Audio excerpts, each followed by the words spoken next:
Hola, hola y bienvenidos a Por Orejas, el podcast de Motorsport Network relacionado con toda la actualidad del Mundial de MotoGP. Yo soy Uri Puigdemont y como siempre, al otro lado del cable están mis dos otros yo. Germán García Casanova, ¿qué tal? ¿Cómo estás? Hola, muy bien, encantado, Uri, una vez más de estar aquí con todos vosotros. Alberto Gómez, ¿cómo lo llevas? Pues muy bien, Uri, con ganas también de empezar este nuevo podcast, extraño también, después de muchos años de no hacer de entrevistador y de entrevistar o preguntar a quien tenemos al otro lado, es un poco curioso, ¿no? Tengo curiosidad. Este es un podcast, siempre digo lo mismo y siempre recojo de la misma forma, diciendo que es un podcast que me hace mucha ilusión. Pero es que en este caso me hace especial ilusión. Digamos que llevábamos un cierto tiempo detrás de este invitado y no se había podido cuadrar hasta ahora.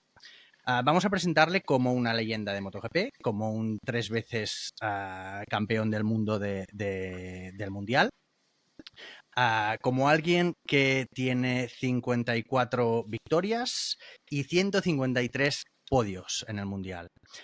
Solo Valentino Rossi y Giacomo Agostini a día de hoy tienen más podios que él.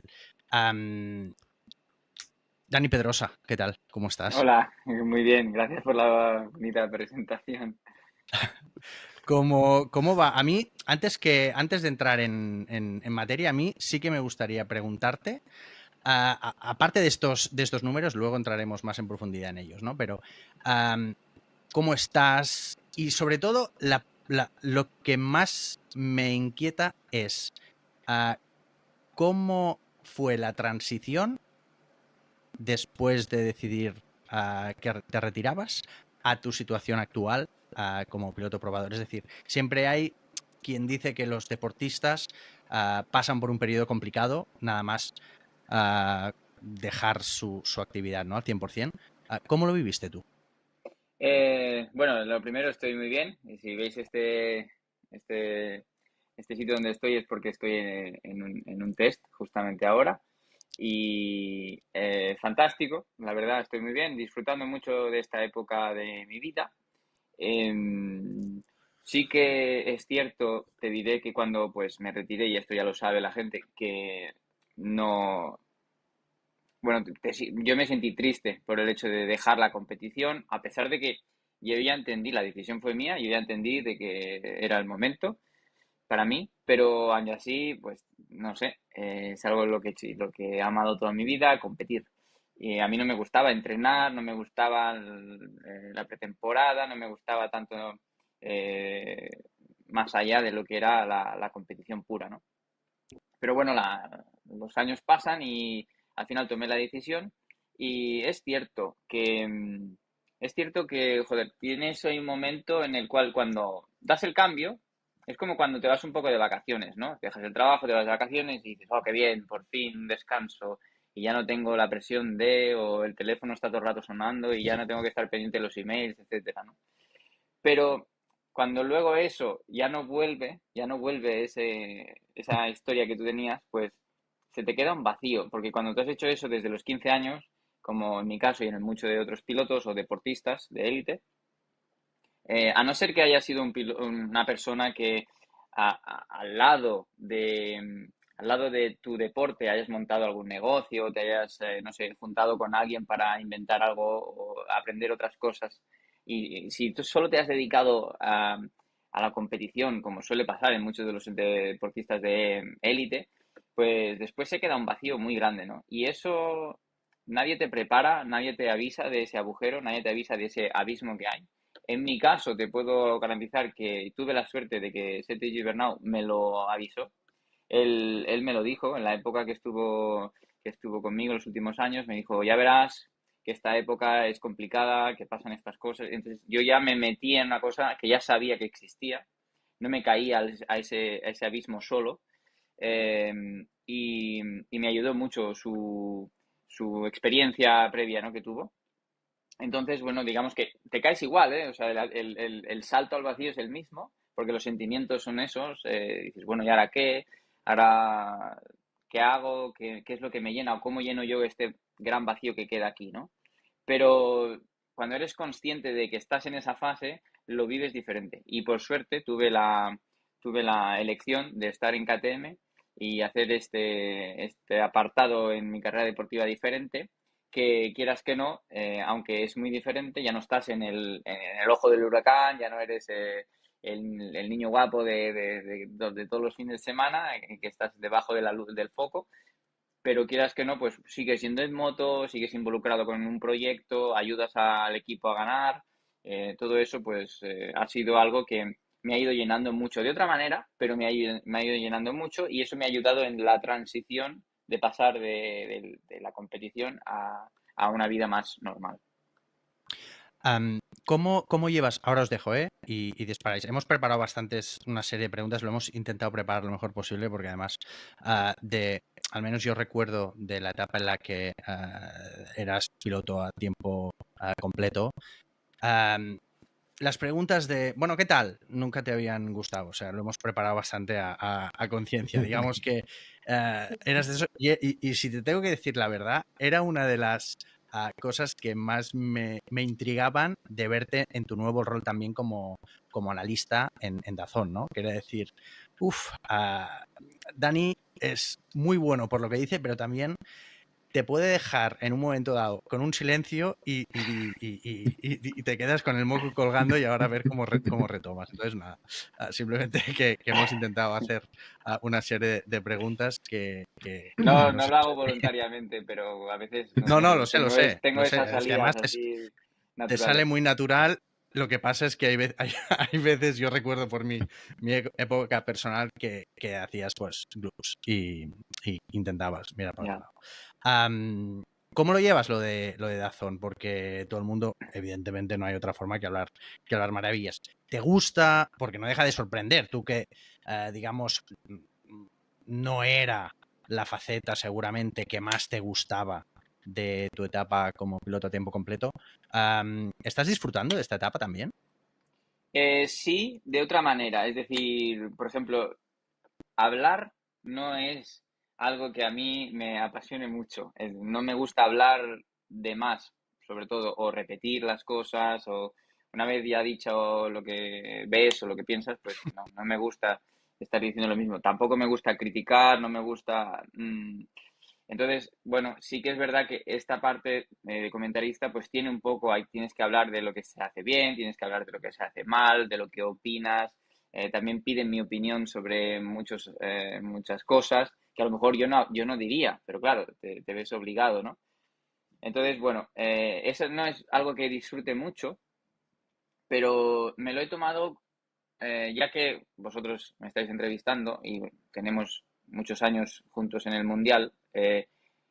Yo siempre me he comunicado, por ejemplo, muy bien con los japoneses y he tenido siempre muy buena entendimiento con ellos para el tema de desarrollar la moto, pero sin embargo con los periodistas, ya sea españoles, extranjeros, da igual, siempre he tenido más dificultad, no he conseguido esa buena comunicación y me tomé, ya que estaba en otra posición, porque claro, evidentemente cuando te sientes, digamos, más atacado o que tienes que defender esa posición, pues respondes de otra manera. Pero en este caso, pues dije, bueno, es una oportunidad buena para aprender un poco más sobre la comunicación, a comunicarme mejor y además, pues si puedo ayudar a la gente a divertirse un poco más en la carrera, a enseñarles un poco lo que yo veo y si pueden aprender algo conmigo, pues es un win-win que le diría yo, ¿no? Ganas 2 por 1. Entonces, bueno, disfrutando de esa parte en la que haces feliz al público y también en la que yo mejoro mi comunicación. Germán Alberto, cuando queráis. Yo quería, Dani, hablar un poquito de tu pasado como piloto, ¿no? No tanto como ahora de probador o de locutor de televisión, sino como piloto. Porque ahora, hace poco hemos visto una entrevista con Jorge Lorenzo bastante interesante, que no sé si se verá por fin en la segunda parte del encuentro. Y ahí se hablaron cosas muy interesantes, ¿no? Y yo recuerdo que cuando tú llegaste al Mundial, que yo más o menos coincidimos, que era el mismo año aproximadamente, yo recuerdo que había un equipo de televisión que te seguía a todos lados. O sea, tú cuando ganaste el Mundial de 2,5, Sí. Sergi Senna te seguía a todas partes con una Sí, cámara. sí, sí. Estaban como haciendo la película del nuevo Duhan. Me- ¿Hasta qué punto ese intento de fabricar a un ídolo español, al primer gran campeón español de MotoGP, lo arrastraste durante demasiado tiempo? No lo sé, la verdad, es que tampoco cuando corría 125 y 250, como yo salí de la Copa Movistar, que hizo Dorna, que ya estaba Sergi filmando a los niños y demás, pues claro, era el sueño cumplido, ¿no? El objetivo era buenísimo, porque tú del campeonato sacas esa copa y los llevas a MotoGP, con lo cual era una estrategia muy novedosa, no se había visto en ningún otro sitio. De hecho, Operación Triunfo lo hizo un poco después que nosotros. Y al final, cuando ya estaba llegando a MotoGP, como me estaba yendo muy bien, pues bueno, Sergi le gustaba mucho ese apartado y me seguía con la cámara, y como lo conocí con 13 años, pues yo también tenía más confianza, ¿no? Pero sí, es cierto, claro, eso se fue cargando un poco el ambiente, de hecho, para cuando llegara a MotoGP y batallar contra Valentino, que era el rey en ese momento, sí. Pero de alguna manera te dejaron ser tú mismo. ¿Tú pudiste desarrollarte como persona además de como piloto? ¿O intentaron fabricar demasiado a un campeón? Eh, no sé decirte, yo en aquel momento era Es muy que joven, yo te voy a tampoco, ser sincero, Dani. Es que yo veo a Jorge Lorenzo, que era como un perrito abandonado cuando llegó al Mundial, y te veo a ti, que eras como un Porsche flamante en la tienda, y o sea, es como si hubiera sido el mundo al revés. No sé si tú tienes esta impresión al final de la el mundo trayectoria de al cada uno. revés, ¿en qué sentido? De que tú tendrías que ser el que tendría 3 o 4 campeonatos o 5, y Ah, a él hubiera después en tenido más MotoGP. dificultad. Sí, sí. Sí, bueno, no sé, yo creo que Jorge se merece lo que ha ganado, o sea, no le voy a quitar nada, al contrario. En mi caso, sí, seguramente, fácilmente, si hubieran solo salido dos cosas bien, hubiera sido 2 veces campeón del mundo fácil, quizá la tercera, porque a veces cuando empalmas hacer buenas cosas, después aún arrastras más, ¿no? Pero es igual, el caso es que se me puso complicado y yo también después en MotoGP cometí fallos. Hicimos cosas muy bien hechas en 125 2,5, pero después en MotoGP pues no supimos adaptarnos bien al ambiente mediático. Seguimos muy cerrados en lo que era el estilo que nos había funcionado en 125 y 2,5, pero en MotoGP tiene otro aire, tienes que jugar en ese juego también un poco mediático, porque los rivales, en ese caso estaba Rossi, que, bueno, indiscutiblemente ha sido un crack en eso, ¿no? Pero quieras que no, aunque tengas otro carácter, que como el de Stoner, que era diferente también, muy cerrado como yo, pero un poco hay que saber manejar ese ambiente. Y nosotros en ese aspecto no lo hicimos bien. No digo que eso fuera el resultado de todo, pero quieras que no, pues cuando se espera de ti algo tan difícil de conseguir, pero después tampoco por el otro lado sabes manejar cuando las cosas van mal, pues bueno, se va cargando cada vez más y cada vez la mochila pues pesa más. Alberto, perdona una cosa sobre esto, solo un inciso. Es que hay una cosa también que me gustaría saber relativa a esto. Ah, hace un tiempo, no sé, unos meses, leía una entrevista a Fernando Alonso y él decía que probablemente los éxitos que logró en el pasado, vistos a día de hoy, no los disfrutó tanto como ahora los disfrutaría. Sí, me lo Am, creo. ¿Compartes esa Sí, sensación de sí, decir, o sea, absolutamente. independientemente de los números, podios, victorias, títulos, lo que sea, hostia, la vida es una y no te hubiera... Ahora pensando en decir, hostia, es que tenía que haberlo gozado al máximo. Sí, sí, pero eso es fácil decirlo cuando ya lo has pasado, ¿no? Cuando estás metido en ese tubo, eh, piensa que hay cientos de miles de fáciles distracciones y lo vemos en muchos pilotos que han sido campeones de 125, que luego pasan perdón, de Moto 3, que pasan a Moto 2 y luego dices, ¿qué pasa? ¿Qué pasa? ¿Qué pasa? No arranca, no arranca. Y si te pones a mirar, pues hay muchas distracciones que te pueden desencarrilar muy fácil. Entonces, el miedo a desencarrilar hace que te mantengas en ese tubo y que no disfrutes tanto las cosas porque dices, no, no, tengo que seguir. Lo que me ha traído hasta aquí es lo que me vale. Lo que me ha traído hasta aquí es lo que me vale. Pero como todo en la vida, es un proceso. O sea, cuando tú empiezas con 15 años y después acabas con 35 y tú mismo has cambiado. Tú mismo eres otra persona y entiendes las cosas, las ves con otro, con una visión muy diferente. Entonces, Mm. todo es una fase y en esa fase tenía que ser así.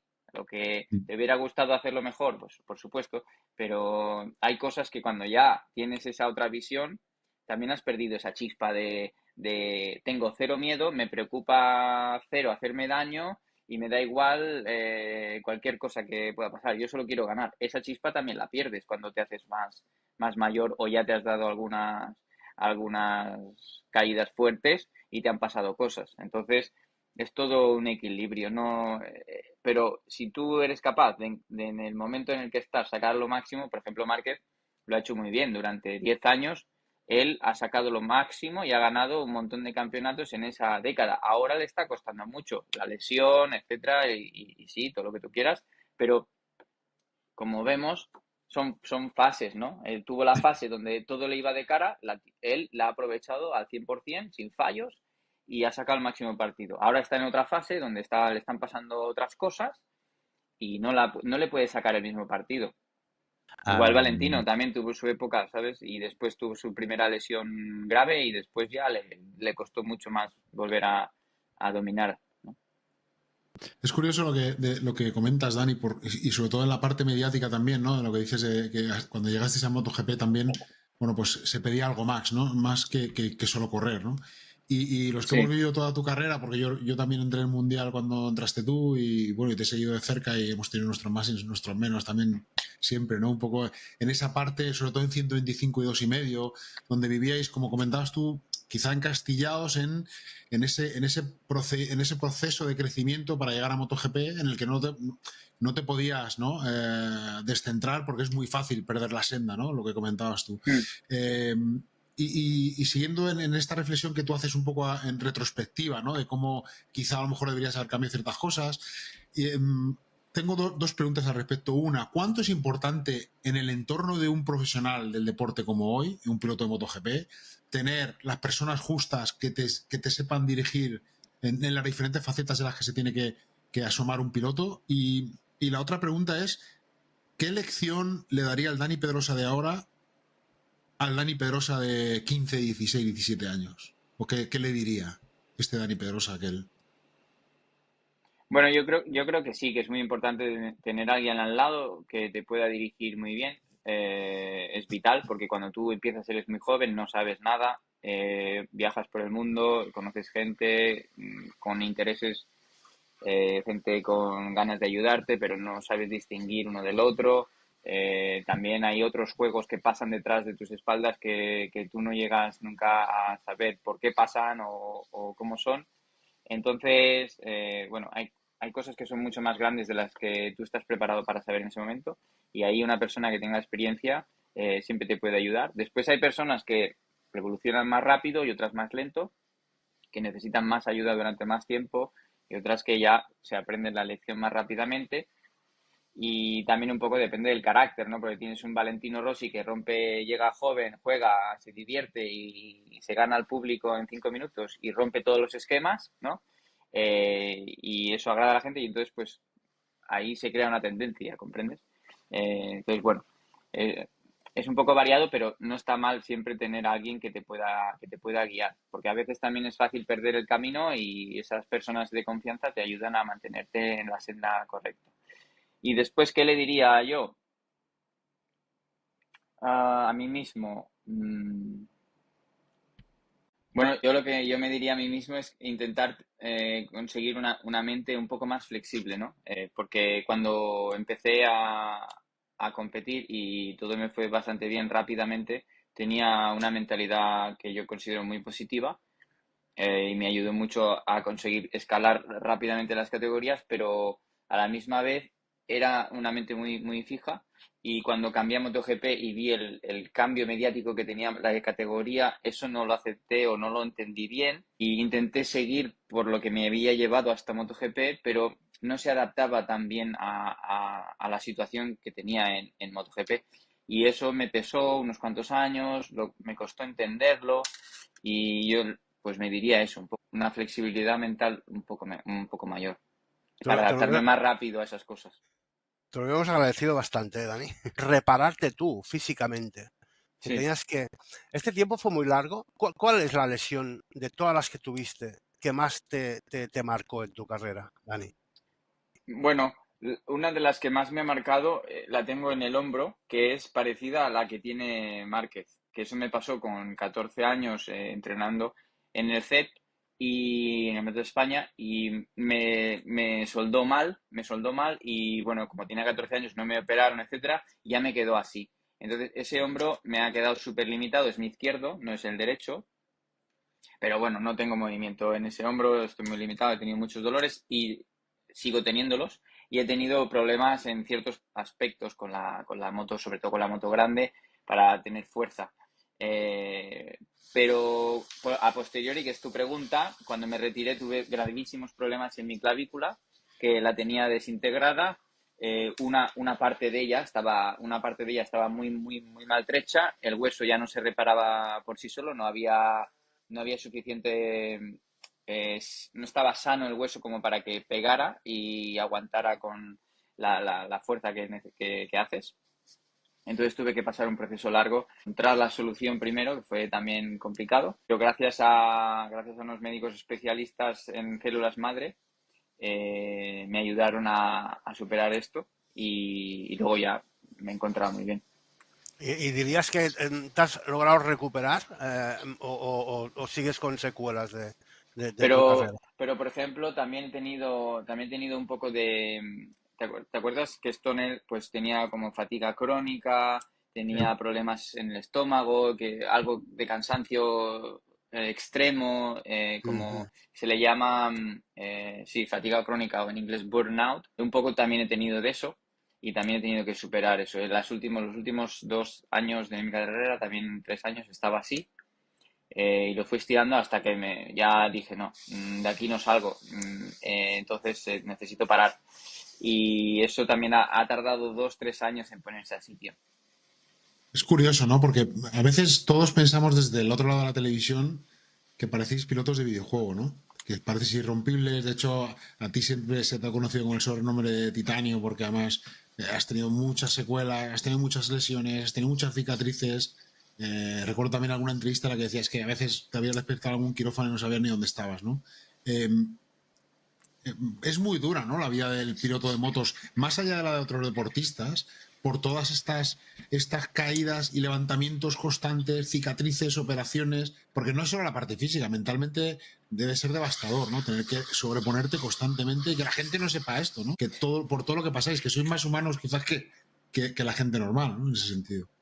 No, si al final, a ver, hay gente que se lesiona gravemente y que no puede correr más, pero al final te retiras por el mental. Te retiras porque tú ya no eres capaz de tener esa chispa mental, de esa energía mental para estar perfecto en el qual y estar perfecto en la carrera, dar el todo por el todo cuando tienes una lesión, situaciones de clima adversas de estas feas que dices, Buah, aquí ahora me la voy a jugar, volver a casa, entrenar físicamente, hacer un evento, hablar con la prensa, soportar las críticas, todo eso se va sumando con los años y bueno, pues encuentras momentos estelares donde dices, Buah, esto es impresionante, me compensa todo lo malo que me está cayendo encima, ¿no? Pero claro, cuando eso, pues con el tiempo se va diluyendo en el sentido de que ahora dejas de ganar, ya es un podium, luego ya dejas de podium, luego, etcétera, ¿no? Y va pasando como el tiempo, cada vez que cuesta más, como vimos al final de la carrera deportiva de Valentino, pues al final llega un momento que mentalmente dices, algo pasa que ya no funciona. Y el problema que tenemos es que como no podemos, en cuanto tú haces una pausa, tu silla la coge otro, no tenemos, por ejemplo, hay otros deportes donde tú te puedes dar un descanso y decir, bueno, ya volveré cuando me recupere. Y vuelves a hacer tu escalada y vuelves a estar ahí. Pero aquí en el momento que tú dejas tu sitio, lo coge otro y ya nadie se acuerda de ti. Entonces, como estás en esa rueda que no se para nunca, al final tu desgaste se va acumulando. Oye, Pero, sobre diga, esto, diga. yo me acuerdo que una de las, creo que es la última entrevista que te hice, fue el año en el que tú decidiste dejarlo, retirarte, y creo que fue después, no, seguro, estoy seguro que fue después de que ya lo anunciaras en Sachsenring, si no recuerdo mal. Am, Me acuerdo que te hice referencia a un documental de Avicii y tú me dijiste, sí, sí que lo he ¿Mm? visto. Sí, me Y, acuerdo, y, sí. y yo te dije, Este hombre hostia, Dani, sufrió. claro, y sobre todo el momento ese que yo tenía la sensación de que una vez ya has tomado la decisión, ese final de mundial, no sé si se te hizo bola o ya hubieras tenido ganas de decir, oye, ya está, de aquí. Ostras, ¿cómo sale uno a la pista cuando ya ha decidido eso y con el riesgo que supone decir, hostia, no jodamos ahora que ya lo he decidido, que ya tal? Y claro, es que aquí se va muy rápido. Bueno, no lo sé en el caso de otros. En mi caso sí que es cierto que en el momento que lo decidí, pues bueno, te vienes un poco abajo porque dices, bueno, pues ya está. Ahora sí que realmente la única motivación que para mí tenía aquel año era un poco salir de las malas carreras que estaba teniendo, intentar hacer buenos resultados, llevarme a algún podium, alguna victoria si hubiera podido, y acabar con un sabor más dulce, ¿no? A esa situación. Esa fue un poco la motivación que tuve para salir a las carreras. Pero también es cierto lo que has dicho tú, y por ejemplo la última carrera que se pasó todo el fin de semana diluviando, pues claro, sales a pista y dices, espera, tengo que salir, está cayendo, aquí se está cayendo todo el mundo, uno en cada curva, a ver cuándo me toca a mí. Y luego pues pararon la carrera, si recordáis fue como a doble Sí, salida, hubo que volver o sea, paras la Sí, carrera y dices, sí. no, es que la tengo que repetir.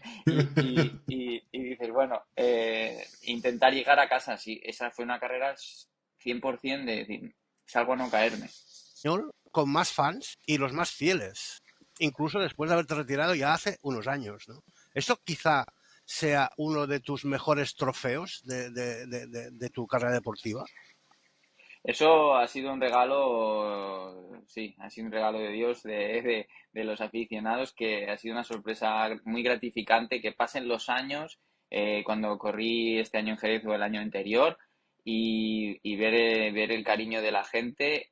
También, como os he contado antes, pues lo que decía Fernando, ¿no? Disfrutarlo de otra manera, disfrutarlo mucho más. Y yo estaba mucho más receptivo también a cogerlo, a disfrutarlo de esa manera. Y sin duda ha sido, bueno, no sé, ha sido una cosa que no me esperaba que fuera tan así, y sin duda un regalo muy bonito, porque normalmente uno espera pues caer en el olvido, ¿no? Cuando pasan los años de esta manera, pero este recibimiento de la afición ha sido brutal. pero Ah, Dani, al hilo de esto que está diciendo, claro, yo me acuerdo que también, por ejemplo, en Jerez el año pasado, cuando saliste a pista, incluso la sala de prensa era increíble los nervios que se pasaron durante la carrera. Era increíble, no te lo puedes ni imaginar. Y yo también tengo esa sensación, más que una pregunta, es una reflexión, de que tú también provienes de una generación muy particular, con Stoner, Lorenzo, Valentino y tú, que os llamaban los Cuatro Fantásticos, una generación que no se veía desde tiempos remotos, ¿no? Desde los tiempos de Rainey, Swans, Duhan y tal. Entonces, yo no sé si eres consciente o de que perteneciste a una generación muy privilegiada en ese sentido, que por otro lado también a ti te ha penalizado, porque si quizá hubieras estado en otro periodo, estábamos hablando que igual tenías 4 títulos de MotoGP fácilmente, ¿no? Pero bueno, os tocó a todos lidiar en una generación muy peleaguda, ¿no? Sí, es cierto. Posteriori, después cuando he visto pues las carreras que ha habido después de mí, me crié viendo la era de 500 de oro con Reini, Schwanz, Gardner, Lawson, Duhan, Riviere. Entonces, eh, digo, mi época para mí, para algún aficionado ha sido como cuando yo miraba el 500 de aquella gente, ¿no? Y eso, a pesar de, pues eso, que me haya podido dificultar ganar un mundial, estoy orgulloso de haber formado parte de esa gente que puso en pie a aficionados, y sobre todo de poder medirme con gente de un alto nivel. Eso no deja, a mí no me deja ninguna duda, ¿no? De que me he medido contra algo realmente de la máxima calidad. Oye, a mí me gustaría saber, después de haberte reconciliado, digo reconciliado porque ya supongo que vuestras diferencias ya las arreglasteis en su día con Jorge Lorenzo, que como bien dejasteis claro en esta, no sé cómo llamarlo, doble entrevista, show, contienda X, ¿cómo está la relación, si es que existe aún la relación con Alberto Puig? Si crees que se ha arreglado o no se ha arreglado, se va a poder arreglar en caso de que... ¿Cómo está la cosa? Tenía mucha en ti. ¿Cómo está la cosa? Actualmente hace ya mucho tiempo que no tenemos comunicación, no hablamos y, y ya está. Yo no tengo ningún problema con él, absolutamente. No, no hay mucho más que añadir, es decir, no, Sí. se separaron los caminos y dejamos de comunicarnos, pero todo bien por mi parte. ¿Y fue muy Sobre, duro sobre aquella eso, separación? ¿Fue muy dura aquella separación, Dani, o no? Sí, un poco que sí. Hablo de mí, ¿eh? No sé él cómo lo vivió, pero en mi caso sí. Sí. sobre En la acabando ya en el entrevista esta de, perdona, en la entrevista esta con Lorenzo, que era, a mí me pareció una cosa, el formato divertido, pero claro, en un par de preguntas que te hizo, cuando estaba en lo mejor se cortó por el tema de la campana, ¿no? Y a mí me quedó un poco la duda esa de qué fue lo que pasó con Las Simoncelli normas las puso él, ¿eh? y, Yo no. y, y después que, claro, que con lo que pasó después, que si te quedó aquello un poco de que te hubiera gustado afrontarlo de otra manera, quizá. Bueno, todos nos equivocamos, pero lo importante es aprender de cuando uno falla o cuando uno, no sé, ha reaccionado de una manera tal, pues siempre puede después reflexionarlo y si tiene la oportunidad pedir perdón o agradecer a esa persona que le haya enseñado a cometer ese fallo para darse cuenta. Mientras tú seas consciente después de que eso te sirva para subir un peldaño más, ¿no? En aquel caso yo creo que yo tenía toda la razón de enfadarme, creo que tenía toda la razón de no darle la mano porque en aquel momento, bueno, él estaba siendo avisado por dirección de carrera, estaba siendo avisado por Stoner, por Jorge, el único que alentaba un poco aquella estilo de pilotaje era Valentino en aquel momento. Al final a mí me tocó la parte peor, que fue romperme la clavícula, que después me tuvieron que operar 2 o 3 veces seguidas porque no conseguían arreglármela bien. Me perdí 3 carreras, tiré mi campeonato del mundo que iba líder a la basura. Pues claro, vuelvo el director de carrera que había en aquel momento tampoco es que había sido no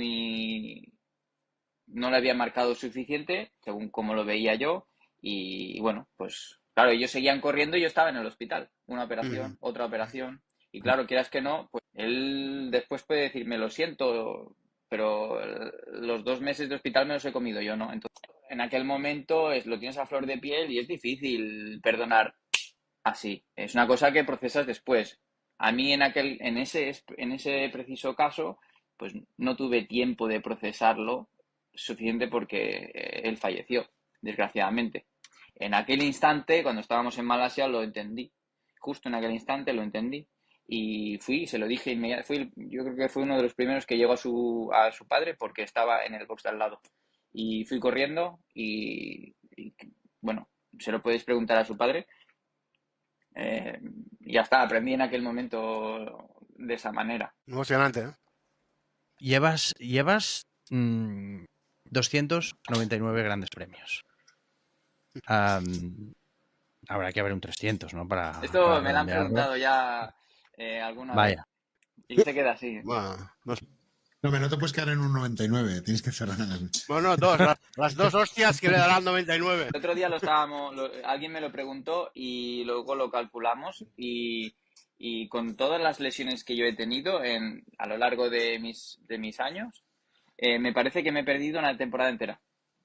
O sea, si tú sumas 3 carreras aquí, 2 carreras aquí, 3 carreras allá, etcétera, suman 17 o 18 grandes premios, me parece. Y al final de las, no sé cuántas hice, 18 me parece, pues una temporada entera de menos que hice por estar lesionado. Debutaste Oye, en el vamos. Mundial debutaste en el 2001 y te retiraste en el 18. Y estuviste nada más y nada menos, que creo que esto es récord absoluto, 16 temporadas seguidas ganando como mínimo una carrera. Impresionante. Ni Rossi lo tiene esto. Sí, este 16 récord solo lo temporadas. tengo yo.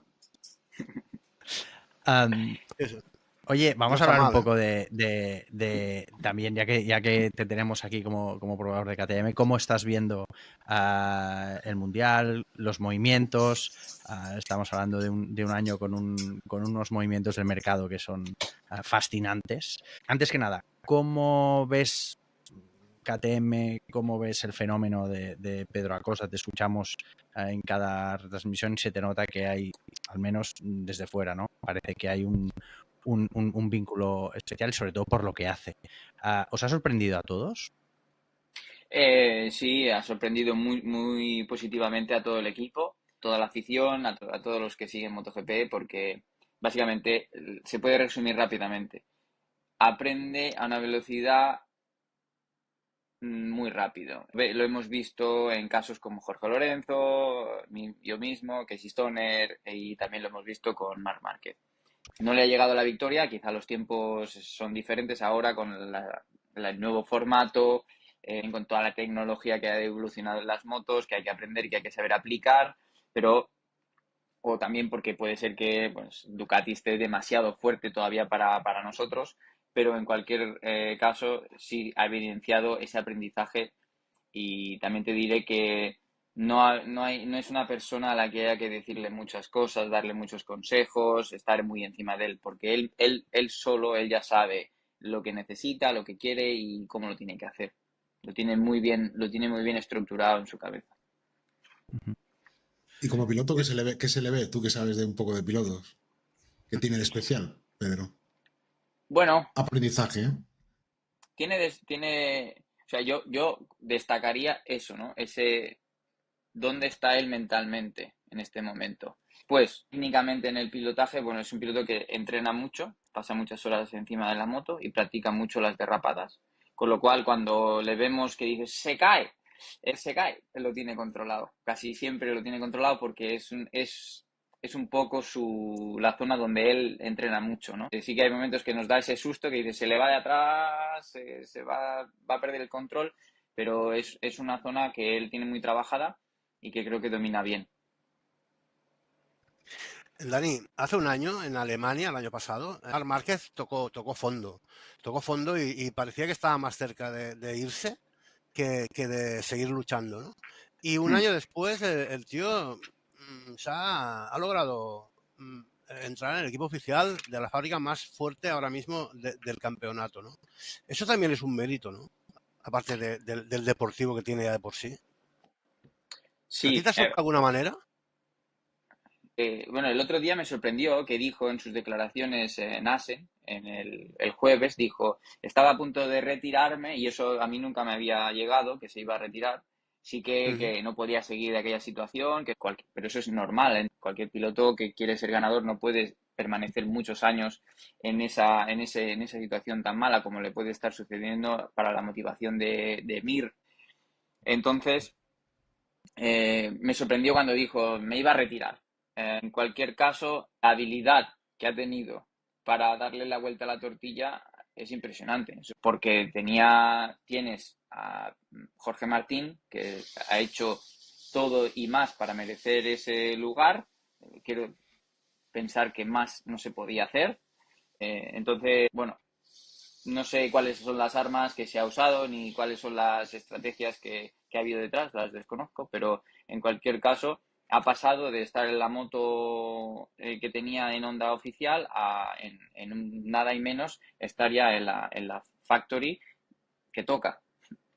Y eso no, No, es no, sí, es difícil. ¿No crees que tú has compartido muchos años tanto con Marc como compañero de equipo y antes y durante también la etapa con Marc con Valentino Rossi? ¿No crees que esto es siempre se ha dicho, no, es que no se llevan muy bien o lo que sea, pero es que son muy parecidos?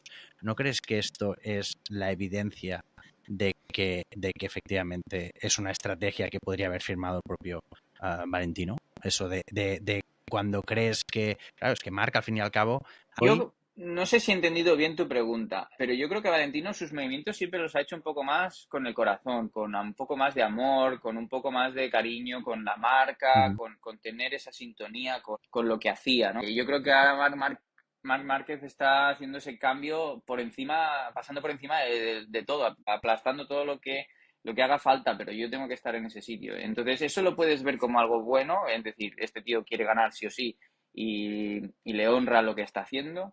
Y de la misma manera, puedes pensar lo contrario, porque no sé cómo va a quedar el tema de Red Bull.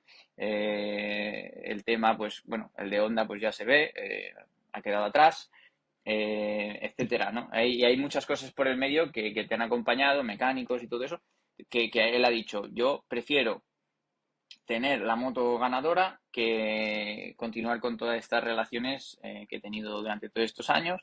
Y eso una persona lo puede ver como bueno y otra persona lo puede ver como malo. Pero en este sentido, si era la pregunta que me estás haciendo, comparativamente, Valentino, esos cambios que tuvo, siempre pienso que los hizo más por lo que sentía en el corazón, más que por escoger sí o sí la moto ganadora. No, me parece súper interesante y muy elocuente lo que dices. Yo lo decía más que nada por el hecho de que, claro, que ha jugado las cartas que cuando se pensaba que todos los resultados, tal, no sé qué iba a primar Ducati, los de Jorge Martín, pues él aparece y pam, sin ganar una carrera aún, porque aún no ha ganado ninguna carrera, va ahí y logra él. Pero no, absolutamente. Eso es una reflexión que también agradece, yo al menos personalmente agradezco que hayas hecho. Germán, dale. Yo quería también, ya que estamos hablando un poco de mercado, tu opinión rápida de la llegada de Enea y sobre todo Viñales, ¿no? Porque Viñales a mí es un piloto que yo le tengo mucho cariño, pero que me tiene un poco descolocado. ¿Tú crees que mm, es un riesgo controlado fichar a Viñales por parte de KTM? Bueno, yo pienso que nuestra alineación nunca ha sido tan fuerte como la que podremos tener el año que viene. Creo que también el perfil de los cuatro pilotos va a ser, aunque cada uno tenga un estilo diferente, pero a nivel físico, por ejemplo, son muy similares, todos son más o menos de la misma estatura, más o menos tienen todos un nivel de pilotaje bueno, todos van muy rápido. Entonces, yo creo que eso puede generar una tensión y puede generar una situación de retroalimentación, porque cuando uno le salga muy bien, el otro va a estar cerquita para poder alimentarse de intentar recortarle esa pequeña diferencia. Cuando uno gane al otro el siguiente fin de semana, pues se va a motivar para eso. Entonces yo creo que en la situación de tener cuatro pilotos con un potencial parecido, con un físico parecido, también nos va a ayudar bastante a recabar buenos datos carrera tras carrera y pienso que en nuestro equipo tenemos un salto en positivo. Después, si me dices individualmente por piloto, a Viñales le tengo mucho cariño, no lo conozco tanto en lo personal, quizá el año que viene tengo la oportunidad de saber un poco más por qué esos sube y bajas, pero ahora mismo desde fuera me costaría analizar. Tengo una idea, pero evidentemente prefiero primero hablar con él. Y bueno, yo veo que el cambio puede ser positivo para nosotros. Me gustaría saber dos cosas. Una, ¿cómo estás viviendo lo que está pasando en Honda? Me imagino que jamás se te hubiera pasado por la cabeza ver a la fábrica más poderosa del mundo en la historia del motociclismo pasar por un trance como el que está atravesando. Y tú personalmente, ¿qué solución le ves? ¿O qué intuición te da para intentar resolver ese problema? A ver, la respuesta es un poco larga, sería un poco compleja porque hace ya muchos años que no estoy en Honda, han cambiado muchas cosas, han fusionado, me parece, por lo poco que sé, han fusionado algunos departamentos de HRC con los coches, etcétera. Entonces, la directiva no sé si funciona igual que como yo recuerdo, por el departamento de MotoGP.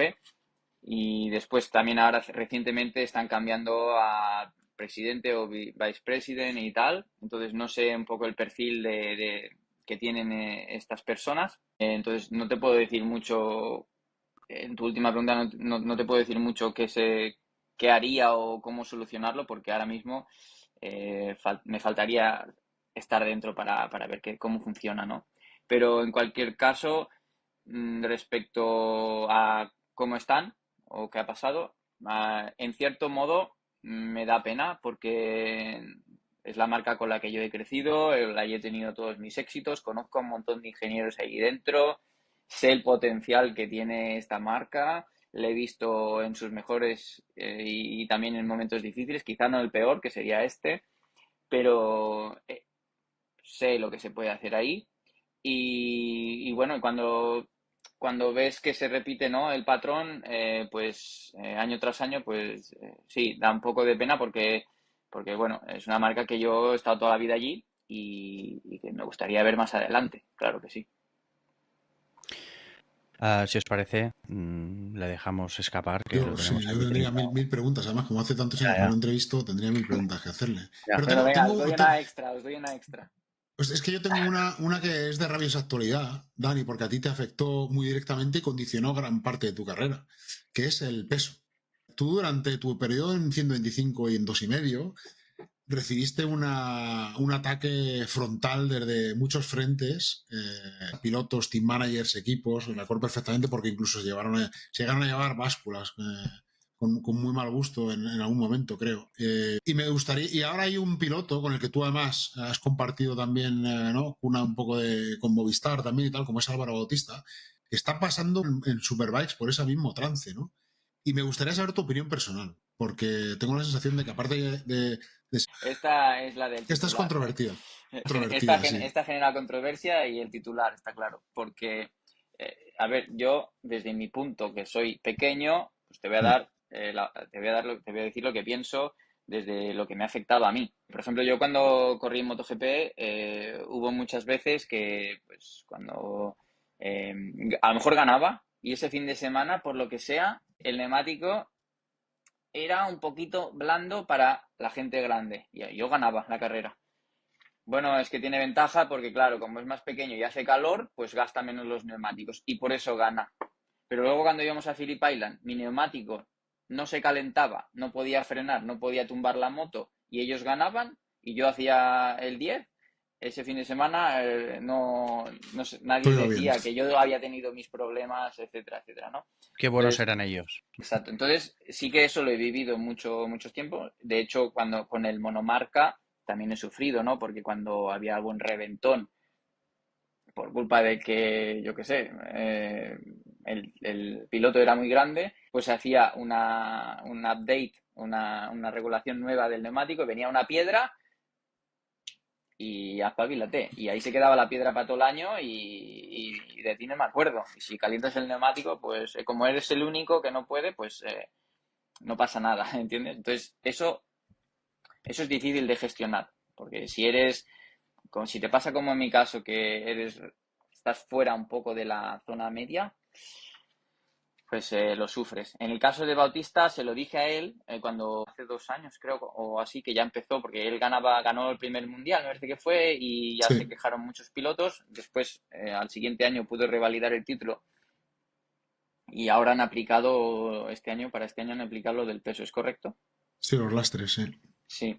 Eh, cre- Creo que el piloto grande no es consciente de lo que supone para un piloto pequeño. Creo que esa es mi opinión. Un piloto grande que tiene chiribiri o de frío siempre tiene mucha más ventaja, que en las curvas rápidas también tiene muchísima más ventaja, que las cambios de dirección tienen mucha más ventaja y que puede controlar la moto. Eso, en mi opinión, el piloto grande no llega a ser consciente de esas ventajas que él tiene y siempre tiene quejas. Para mí no lo veo justo que porque el piloto que gane le achaquen eso, porque el piloto que se está quejando han cambiado la norma y ¿qué ha hecho? Explícamelo. ¿Qué Ah, resultados? ¿Qué beneficio ha tenido el piloto que se ha quejado? claro, Explícamelos. ¿Qué aporta para el campeonato? ¿Qué cambio aporta para el campeonato realmente? O sea, ha ganado el campeonato no sé, en peleas, ha ganado en que se ha mejorado la batalla, porque ahora los que realmente son más grandes se benefician de eso y están encima de... No, eso no pasa nunca. Si pasara, le daría la razón, pero no pasa. No le ha cambiado la vida al piloto que se quejaba, pero sí se las ha cambiado al que ganaba. Puedo hacer yo la ultimísima, pero además yo te la hago y si no la quieres contestar me dices, de este tema no quiero hablar, ¿vale? Un tema un poco delicado. La carrera de Valencia de 2015. Adiós. No quiero saber ni si habías hablado antes ni nada. Durante la carrera, durante esas vueltas de esa carrera, ¿en qué tema es en el que más pensaste durante todas esas vueltas? ¿En qué tema? ¿Qué historia tenías? ¿En que venía Rossi por detrás? ¿En que había un tío delante que se ganaba el título? ¿En que si el No, título en estaba un ganar. poco en vuestra mano? En ganar. En ganar la carrera. Piensa que yo había tenido un año difícil, tuve la operación de brazo complicada al principio de año, me perdí muchas carreras, tenía que conseguir resultados para poder demostrar a Honda que yo seguía siendo un piloto muy bueno y al final del año empecé a cosechar buenas carreras, podium, victorias, tal. De hecho fui el piloto que consiguió más puntos desde que nos fuimos a hacer la gira asiática. No pude hacer más que aguantar mi ritmo. Pero al final de carrera Jorge empezó a ir un poco más lento y perdió grip o algo en alguno de sus neumáticos y yo poco a poco empecé a pillarle.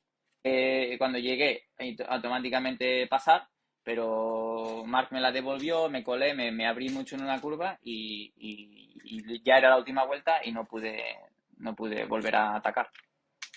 Bueno, además es que era una cuestión de Yamaha. O sea, no, tampoco era una lucha que tenían los dos pilotos de Yamaha, que me refiero desde esa perspectiva. Como tú dices, tú seguramente solo estabas en la óptica tuya y de Honda. Yo sí, yo solo quería ganar la carrera y ya está. Al final me quedé con tercero. Bueno, oye Dani, te vamos a dejar. Gracias infinitas. Ha sido un auténtico placer que tuvieras la deferencia de pasar este rato con nosotros. Te prometo que no te voy a volver a saltar en medio de ningún paddock. Te lo prometo. Hasta a lo mejor el año que viene. Pero De aquí 5 de años, momento, ¿no? exacto. Sí, exacto. Pues la última fue cuando te retiraste, pues esta sí, ahora tienes aún un poco de cuello. Dani, muchísimas gracias, de verdad, una vez A más. Da vosotros. gusto hablar contigo, da gusto escucharte tanto en el cara a cara como en la tele. Sigue haciéndolo como lo haces porque lo estás haciendo de coña. Y nada, Alberto, Germán, no sé si tenéis un último apunte. Muchas Yo gracias, simplemente darle muchísimas las gracias. gracias una vez más. Finitas, porque es lo que decíamos antes, ¿no? Que cuando era piloto, a mí no era especialmente de los pilotos que me caía bien. Y en cambio, después, a posteriori, es cuando más cariño le he cogido, ¿no? Porque también con el tiempo hemos descubierto que en realidad eras, si no el mejor, de los mejores, ¿no? Y que Gracias. la vida quizá deportivamente no te trató tan bien como merecías. Muchas gracias, cuídate mucho y disfruta en la medida que puedas. Y si lo puedes tener en cuenta, vamos hacia el 300, va. Vamos a Ya lo veremos. No lo hacer sé. el